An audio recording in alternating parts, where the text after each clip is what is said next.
Politólogo de la Pontificia Universidad Católica del Perú.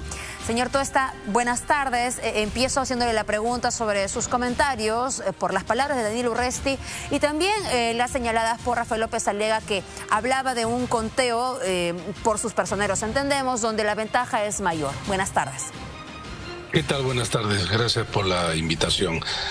Yo creo que en el caso del señor Urresti,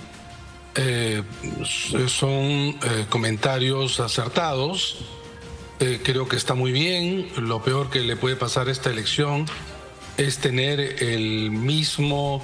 la misma dinámica de la del 2021. El voto se respeta.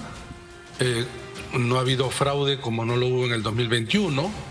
El señor Urresti sabe además que es muy difícil, lo ha señalado, que estos porcentajes que le son desfavorables se revierta, siendo que parece ser por debajo del 1%.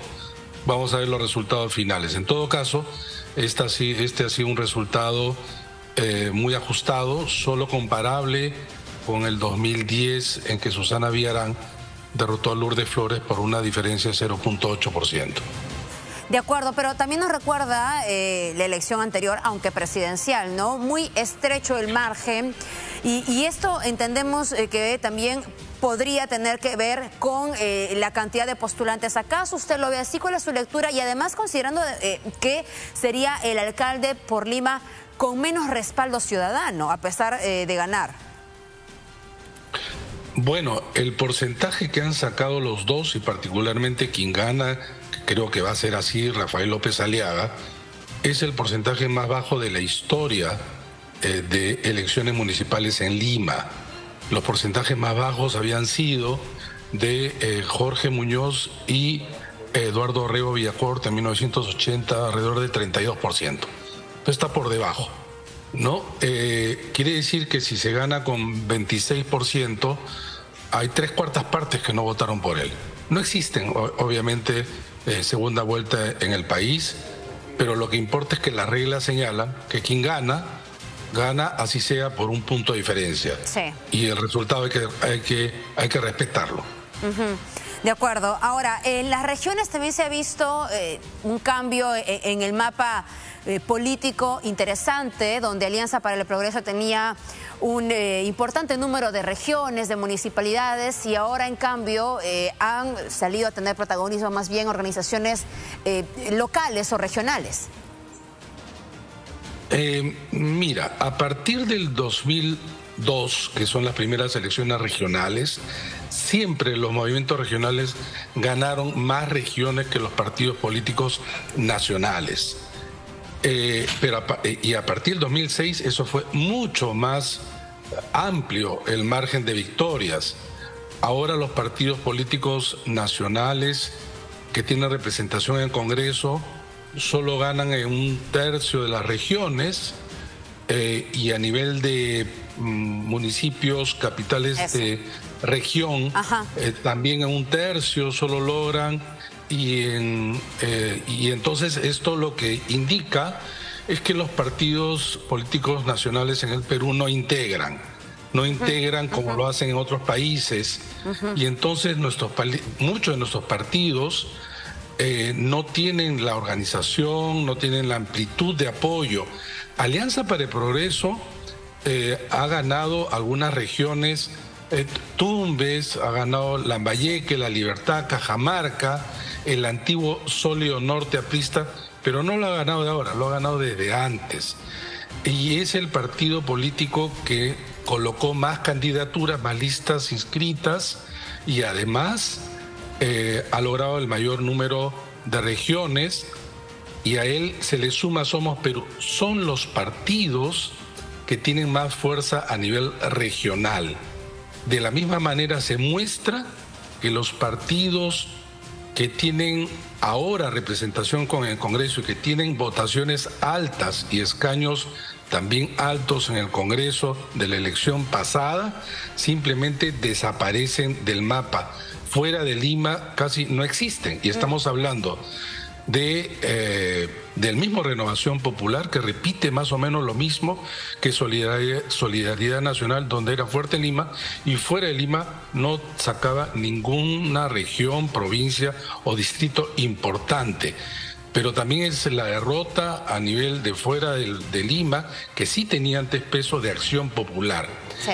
Y los dos partidos que pasaron a la segunda vuelta, Perú Libre y Fuerza Popular, no ganan un distrito en Lima, no ganan una región, no ganan ninguna provincia capital de región. Es la derrota absoluta de los partidos, que ciertamente da cuenta de cuál es nuestro nivel de representación política partidaria.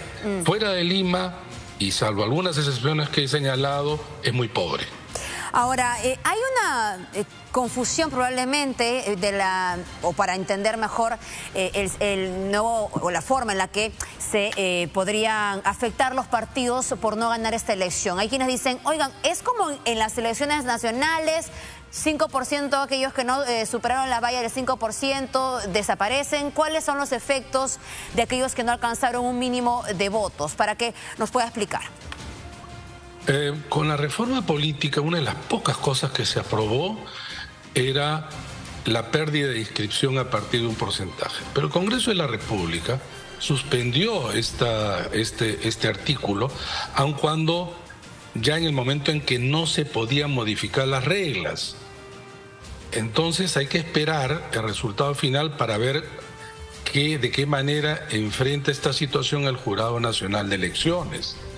Porque la exigencia de la ley era presentar, por ejemplo, candidaturas en un número, como un umbral de presentación, ni siquiera de victoria, tanto los partidos nacionales como los movimientos regionales.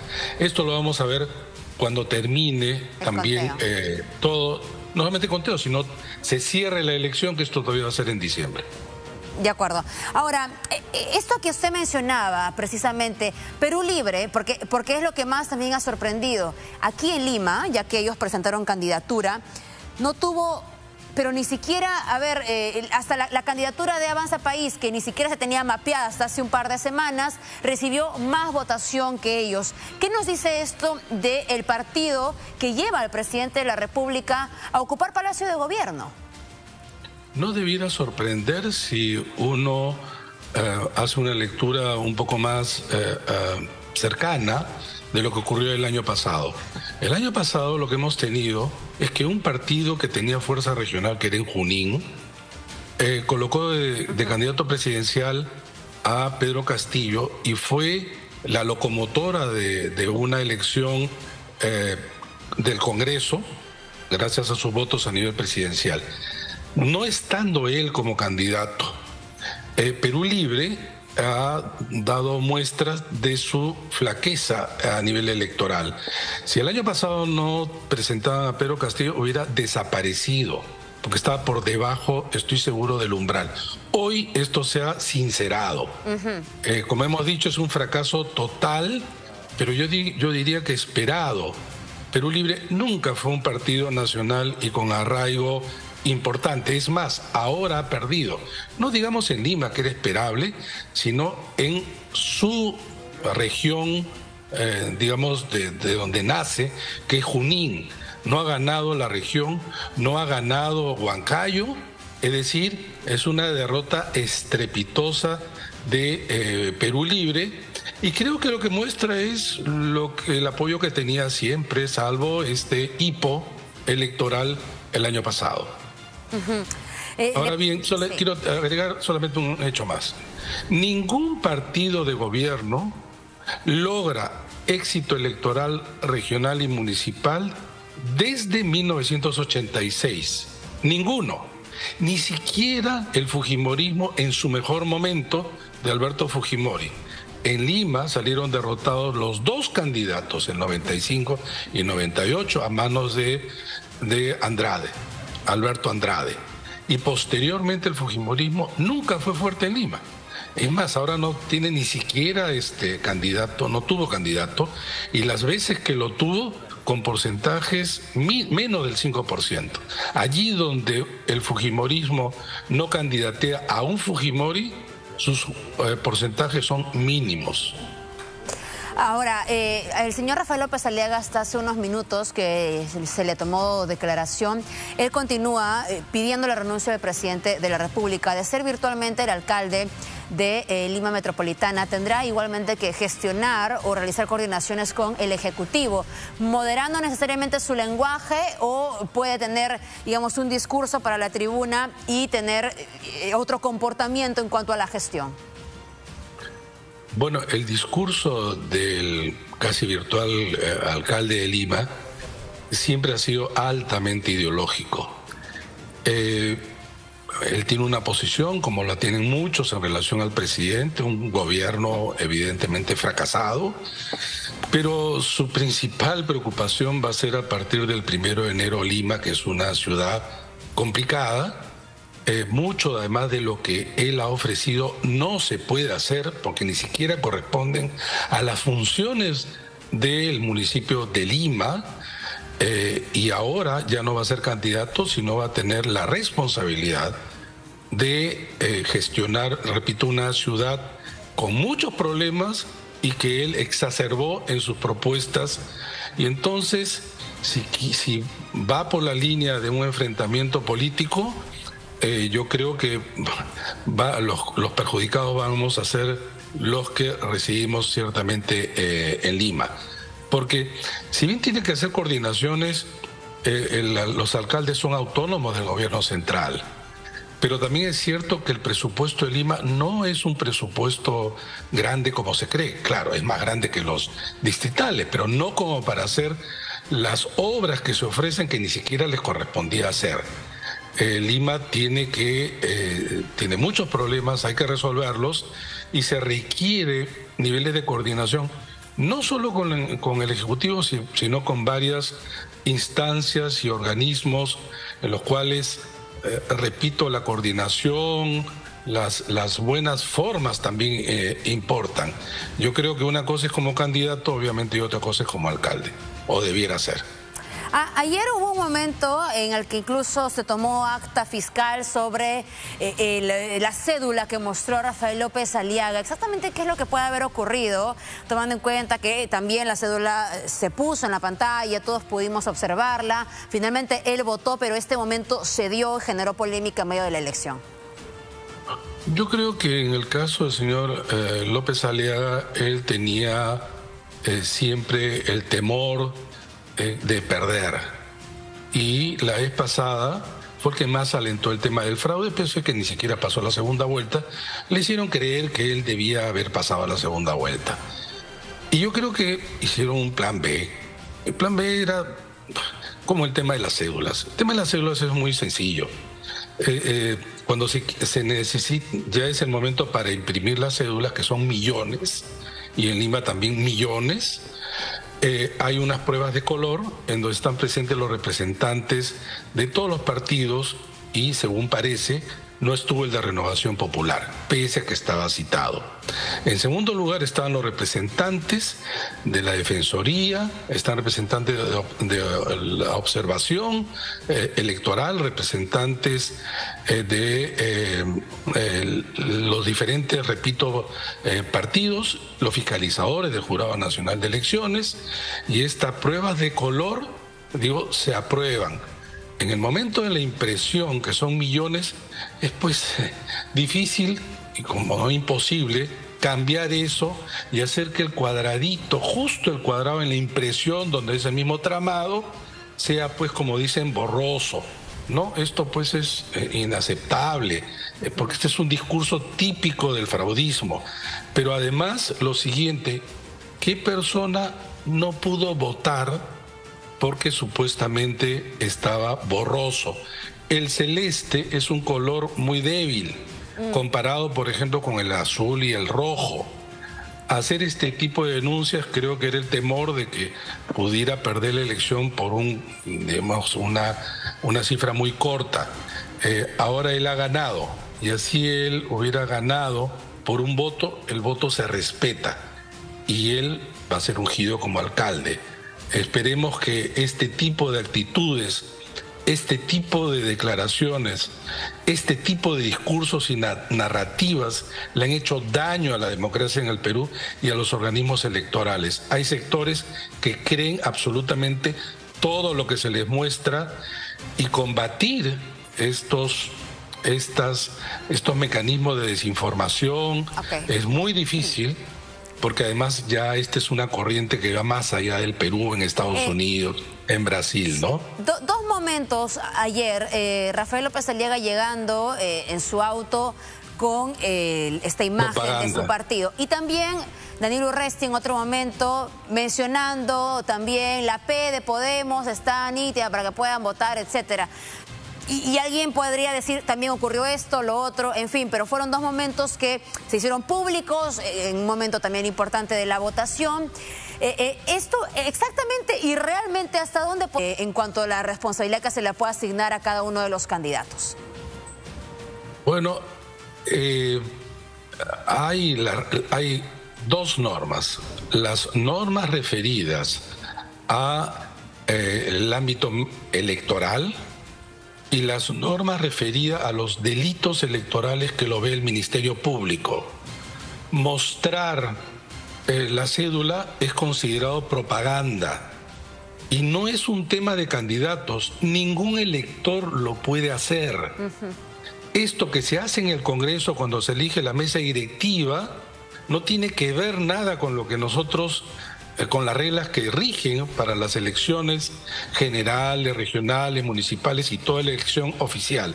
Lo que se hace en el Congreso es una mala práctica, pero ellos tienen su propio reglamento. No se puede mostrar la cédula, como no se puede ir con distintivos de los partidos y candidatos. Los dos, tanto el señor López Aliaga como el señor Urresti, violaron la ley. Y en estos delitos electorales lo tiene que ver el Ministerio Público, habría que ver hasta dónde avanzan. Pero esto está prohibido y saben que está prohibido. Hay un listado de temas que hay que tomar en cuenta para no infringir la ley. Lastimosamente eso sí o sí. Esperemos que esto sea la última vez que ocurre, porque las malas prácticas de los candidatos son tomadas en cuenta por los electores, porque finalmente son figuras representativas, son los que tienen que dar el ejemplo y no lo que ha sucedido ayer, lamentablemente. Sí, no, se lo preguntaba porque, claro, había también el comentario de algunos expertos que hablaban de la posibilidad de una condena hasta de 1 año, de acaso restricciones, y uno pensaba, si están a punto de ser proclamados como alcaldes de Lima, allí también radicaba la preocupación. Sin embargo, no creo que avance más, particularmente. Yo no soy penalista, pero no creo que avance. No ha sucedido, claro, pero digamos es una, repito, una práctica que hay que desechar. Los candidatos lo saben, sí, sin embargo lo hacen. Y lamentamos que esto haya sucedido. De acuerdo. También hay un tema con el ausentismo, ¿no? Si bien hemos resaltado que adultos mayores, que ya no tienen la obligación de votar después de los 70 años, acudan, también es cierto que hay distritos donde nuevamente se ha visto un importante número de ciudadanos que simplemente no acuden a votar, probablemente por falta de interés, probablemente porque no se sienten identificados, pero que no tienen esta intención siquiera de cumplir con un deber y un derecho ciudadano. Bueno, el ausentismo está penado, ¿no?, por una multa. En Lima el porcentaje de ausentismo es aproximadamente 21%, pero hay distritos como San Isidro y Miraflores donde el ausentismo llega a 33-34%. Así es. En estos casos pueden deberse a varios factores. Uno, desidia, desinterés. Dos, como son distritos en donde residen ciudadanos con mayores ingresos, pagar la multa no les es, digamos, un costo importante. Incluso si eres miembro de mesa, que también hay otra multa, lo pueden pagar, e incluso no recibir los 120 soles que le corresponde ahora a los miembros de mesa. Otro elemento es lo que tú has señalado, que son distritos donde hay parece ser un porcentaje muy alto de adultos mayores. A partir de 70 años el voto no es obligatorio. Pero también puede ocurrir que un porcentaje, ya no viviendo en Miraflores y San Isidro, no ha hecho el cambio en su DNI y estando distante a sus centros de votación en Miraflores y San Isidro, simplemente no se desplazan. Es una combinación de estos factores en los casos de estos dos distritos que son los más altos porcentajes de ausentismo. De acuerdo. Muchas gracias, señor Fernando Tuesta, por su tiempo. No, gracias a ustedes.